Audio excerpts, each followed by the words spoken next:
अच्छा लग रहा है, क्योंकि इसकी वजह से हम चाहते हैं और बर्फ़ पड़े। जो भी यहाँ पे बीमारियाँ उठी है, इसकी वजह से अब ये बीमारियाँ कम हो जाएंगे बर्फ़ गिरने की वजह से। पूरे इसीलिए यहाँ पे घूमने आते हैं, क्योंकि कश्मीर में ये बर्फ़ ही ये यहाँ की खूबी होती है, कश्मीर की बर्फ़।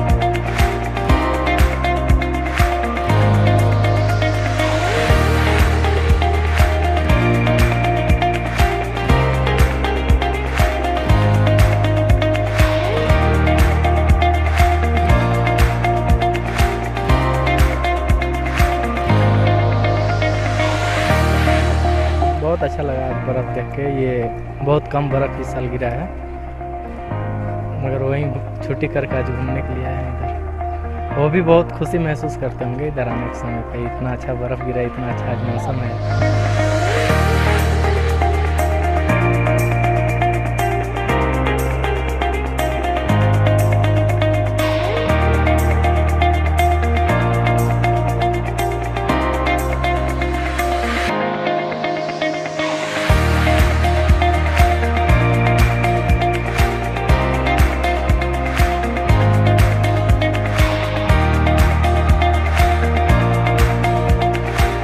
वादी कश्मीर में खुशहाली का तसलसल टूट गया है, क्योंकि वादी ने पूरी तरह से सफ़ेद चादर ओढ़ ली है। महकमा मौसमियात ने पहले ही पेशन गोई की थी और ये सिलसिला बारिशों और बर्फबारी का 13 फरवरी तक जारी रहेगा।